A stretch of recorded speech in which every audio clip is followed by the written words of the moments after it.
غوث پاک کے خادم شیخ بقا بن بطوح غوث پاک کے پیچھے پیچھے چلتے تھے. استاد شیخ حماد دباس کے روم میں آئے, اور جب روم میں آئے نا تو سرکار غوث اعظم کے استاد بیٹھے تھے, غوث پاک کھڑے ہو گئے, اور کھڑے ہو کر کے آپ نے ادب سے خطبہ پڑھا, اور خطبہ پڑھنے کے بعد تقریر شروع کر دی. اور جب تقریر شروع کی تو ٹاپک کیا تھا؟ نماز روزہ نہیں, موت قضا و قدر نہیں. معلوم ہے کیا ٹاپک تھا؟ اپنی ہی ذات. اے بغداد والو, تمہیں پتا ہے عبد القادر کون ہے؟ اپنے ہی بارے میں غوث پاک نے بڑی بڑی بڑی بڑی باتیں کی اور دیر تک کی. تقریر جب ختم ہوئی تو آپ کے استاد نے کہا عبد القادر ادھر آؤ.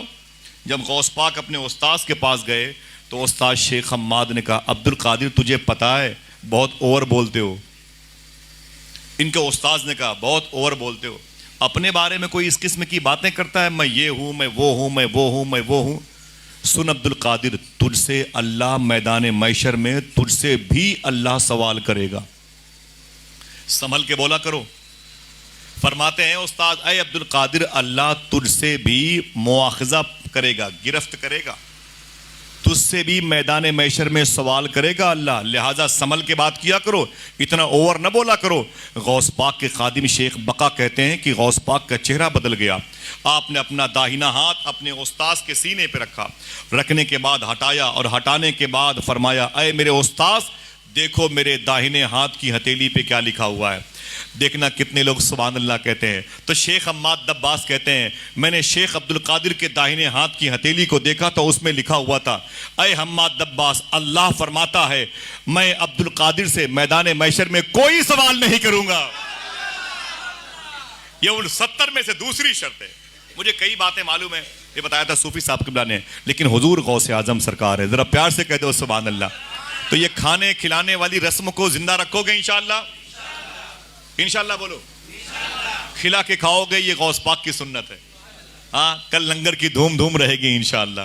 غوث پاک کا نمائندہ آئے گا انشاءاللہ. غوث پاک نے خدمت کی, 5000 عیسائیوں نے یہودیوں نے کلمہ پڑھا. غوث پاک کی بات کروں گا تو 6-7-8 گھنٹے میں ختم ہوتی ہیں, لیکن باتیں آخری ہیں. ٹھیک, حضور غوث اعظم سرکار کے ہاتھوں پہ کلمہ پڑھنے والوں کی تعداد 5000 ہے. کتنی؟ 1.25 لاکھ لوگوں نے توبہ کیا شراب سے, زنا سے, چوری سے. 1.25 لاکھ غوث پاک کے مدرسے سے عالم دین فارغ ہوئے. ہفتے میں 2 تقریر غوث پاک میدان میں کرتے تھے. ہر تقریر میں 400 لوگوں کو اللہ اپنا ولی بناتا تھا. 400 جنازے اٹھا کرتے تھے. انسانوں کی تعداد 70,000 کے آس پاس ہوتی تھی, جنات اس سے زیادہ ہوتے تھے, اور فرشتے کتنے ہوتے تھے؟ یا تو آپ گن کے بتائیں یا مجھ سے سن لیں. سرکار غوث اعظم فرماتے ہیں انسان 70,000 سے زیادہ ہوتے تھے. میری کرسی لگتی تھی باب الشیخ میں, اور باب حلب تک 2.25 کلومیٹر دور تک لوگ بیٹھتے تھے. ٹھیک, 70,000 کا مجمع ہوتا تھا, جنات اس سے زیادہ ہوتے تھے, اور فرشتے. غوث پاک فرماتے کبھی کبھی میں تقریر کے بیچ میں اپنا سر اٹھاتا آسمان کی طرف, تو اتنے فرشتے آسمان کے نیچے زمین کے اوپر ہوا میں اڑتے ہوئے لٹکے ہوئے میری تقریر کو سنتے رہتے تھے کہ مجھے آسمان دکھائی نہیں دیتا تھا.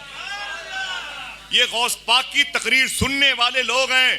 ہر ولی آتے تھے, دیکھنا کتنے لوگ بولتے ہیں سبحان اللہ. غوث پاک کی تقریر سننے کے لیے ہر ولی آتا تھا. ولی ہی نہیں رسول بھی آتے تھے, رسول ہی نہیں رسولوں کے سردار بھی آتے تھے.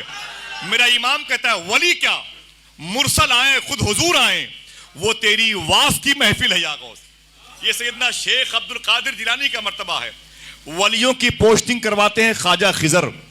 کیا نام ہے؟ خواجہ خضر. ولیوں کی پوسٹنگ کرواتے ہیں. وہ سینی کے قطب کو اٹھایا تو بھیج دیا مورت گنج, وہاں کے ابدال کو اٹھایا تو الہ آباد بھیج دیا, الہ آباد کے اوتاد کو اٹھایا تو کانپور بھیج دیا, وہاں کے مرزوب کو اٹھایا تو لکھنؤ بھیج دیا. خواجہ خضر ولیوں کی پوسٹنگ کرتے ہیں. کسی نے پوچھا اے خواجہ خضر ولیوں کی پوسٹنگ کرتے ہو اللہ کے حکم سے, کبھی کوئی ایسا ولی ملا جس نے تمہیں حیرت میں ڈالا ہو؟ کہتے ہیں ہاں بھائی ایک ملا. آپ سمجھ گئے ہوں گے وہ ایک کون ہوگا؟ ہاں, بولے وہ کیسے؟ تو خواجہ خضر کہتے ہیں میں زمین سے اڑا. یہ مشاہداتی دنیا ہے, اسے ناسوتی دنیا کہتے ہیں. عالم ناسوت, عالم جبروت, عالم ہاہوت, عالم ملکوت, عالم ہاہوت, یہ دنیا کے نام ہیں جو پردے غیب میں ہیں. تو خواجہ خضر کہتے ہیں میں ادھر سے نکلا تو سوچا کہ عالم لاہوت, جبروت, ہاہوت ہو لوں, لیکن جب میں اڑا نا تو جہاں سے دنیا ختم ہوتی ہے اس کے آخری کنارے پر ایک ٹاپو پر جزیرے پر ایک آدمی چادر اوڑھے لیٹا ہوا تھا. خواجہ خضر کہتے ہیں کہ میں اوپر سے نیچے لینڈ کیا, میں نیچے اترا, میں سمجھ گیا یہ کوئی اللہ کا ولی ہے, اللہ کا ولی ہے. میں نے کہا اٹھ, یہاں کوئی عام انسان نہیں آ پائے گا, تو آ گیا ہے تو سو رہا ہے, اللہ کے ولی ہو, محنت کرو محنت کرو. اگر تم عام مومن ہوتے تو صالحین میں آ جاتے, اگر تم صالحین میں ہو تو پھر ولی بن جاؤ, ولی ہو تو اللہ کے جلوے دیکھو, بکھر جاؤ تو مرزوق بن جاؤ, سمجھ جاؤ تو سالک بن جاؤ, سالک ہو تو آگے بڑھو, اوتاد بن جاؤ, ابرار بن جاؤ, ابدال بن جاؤ, غوث بن جاؤ, قطب بن جاؤ, خضر کے مقام. یہ کیا سوتے ہو یار, یہ دنیا سونے کی, اٹھ. خواجہ خضر کہتے ہیں اللہ کی بارگاہ سے آواز آئی, اے خضر سنبھل کے سنبھل کے سنبھل کے. میں نے کہا میرے مولا یہ کون ہے؟ آواز آئی, سن خضر, تو جس سے محبت کرتا ہے وہ میں ہوں, تو جس سے محبت کرتا ہے وہ میں ہوں, اور میں جس سے محبت کرتا ہوں یہ وہ ہے, اس کا نام شیخ عبد القادر جیلانی ہے. اللہ اللہ. میرا امام کہتا ہے سکر کے جوش میں جو ہیں وہ تجھے کیا جانے, خضر کے ہوش سے پوچھے کوئی رتبہ تیرا. میرا شیخ فرماتا ہے جس نے مجھے یاد کیا بخش دیا جائے گا. ذرا ہاتھوں کو اٹھا کے بولے سبحان اللہ. جس نے مجھے یاد کیا بخش دیا جائے گا, جس نے میرے بارے میں اچھا گمان رکھا بخش دیا جائے گا, جس نے مجھے تصور میں بسایا وہ سمجھ لو کہ نیکیاں کرنے میں لگا ہوا ہے. سنو بغداد والو, ولایت جس کو لینے کے لیے لوگوں کی عمریں گھس جاتی ہیں, غوث پاک فرماتے ہیں ولایت میرے گھر کی کھوٹی پہ ٹنگی رہتی ہے, ولایت میرے گھر کی کھوٹی پہ ٹنگی رہتی ہے. جس کو چاہتا ہوں اتار کے دے دیتا ہوں, اور جس کی چاہتا ہوں اتار کے ٹانگ دیتا ہوں. اللہ اللہ. فرماتے ہیں میرے دادا نے فرمایا تھا من زار قبری وجبت لہو شفاعتی. میں نے اپنے دوستوں کو بتایا ابھی بغداد میں 3 دن پہلے, میں نے کہا سنو غوث پاک نے یہاں کھڑے ہو کے ارشاد فرمایا, میرے دادا نے ارشاد فرمایا ہے کہ من زار قبری وجبت لہو شفاعتی, جس نے میرے روضے کی زیارت کی اس پر میری شفاعت واجب ہے. غوث پاک فرماتے سنو بغداد والو, یہ میرے دادا نے فرمایا جس نے روضہ رسول میرا دیکھا, میرا دربار دیکھا, اس پر میری شفاعت کمپلسری واجب ہو گئی, اور میں ان کا بیٹا عبد القادر کہہ رہا ہوں جو میری اس گلی سے گزر جائے گا اس پر میری شفاعت واجب ہے. اللہ اللہ. کیا شان ہے سیدنا شیخ عبد القادر جیلانی کی. 2005 میں انتقال کیے مفتی عبد الکریم بیاروی. بیارہ میں 1.5 لاکھ اولیاء لیٹے ہوئے ہیں, ایران کے بارڈر پر ہے, کرکوک کے قریب. یہ صدام حسین شہید کے مکانات کے آگے موصل کا علاقہ ہے بیارہ شریف. محدث عراق مفتی عبد الکریم بیاروی بہت بڑے بزرگ ہیں, ان کی مزار شریف پر مجھے وہ لے گئی تھی جن کا نام تھا فاطمہ خالہ.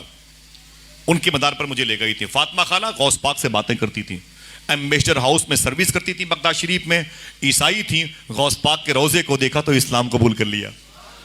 تقریباً 30-35 سال وہاں خدمت کی, اور 2-3 سال پہلے ان کا انتقال ہوا ہے. مقبرے سکران میں لیٹی ہوئی ہیں. میں بغداد میں جاتا تھا, ان کی بڑی خدمت کرتا تھا. وہ مجھ سے کہتی تھی غوث پاک سے میں باتیں کرتی ہوں. بڑی مبارک خاتون تھی, مجھے لے گئیں, بولے شیخ اب مفتی عبد الکریم بیارہ یہ مزار شریف ہے, فاتحہ پڑھو. وہ اتنے بڑے بزرگ ہیں, ان سے کسی نے پوچھا تھا اے مفتی عبد الکریم بیاروی, غوث پاک نے فرمایا جو میری اس گلی سے گزر جائے گا اس پر میری شفاعت واجب ہے, اس کے بارے میں آپ کیا کہتے ہیں؟ تو مفتی عبد الکریم بیاروی محدث عراق فرماتے ہیں مجھے نہیں معلوم کہ غوث پاک نے یہ بات کیوں کی, مجھے نہیں معلوم. ہاں اتنا مجھے معلوم ہے میں نے مدینے والے آقا کو, آمینہ کے لال کو اس گلی سے 12 گزرتے ہوئے دیکھا ہے. گویا یہ گزرگاہ مصطفیٰ ہے. سبحان اللہ, یہ گزرگاہ مصطفیٰ ہے. اور جو لنگر آپ کل کھائیں گے نا اس میں غوث پاک کے لنگر کا چاول ملا ہوگا. اس چاول کی تاثیر کیا ہے, یہی مفتی عبد الکریم بیاروی فرماتے ہیں اے لوگو غوث پاک کے لنگر میں جایا کرو تو کھڑے ہو کے لنگر کھایا کرو. فرمایا کھڑے ہو کے لنگر کھایا کرو. کیوں؟ کہا اس لیے کہ غوث پاک کے لنگر کا جو کھانا ہے وہ زمزم کے برابر.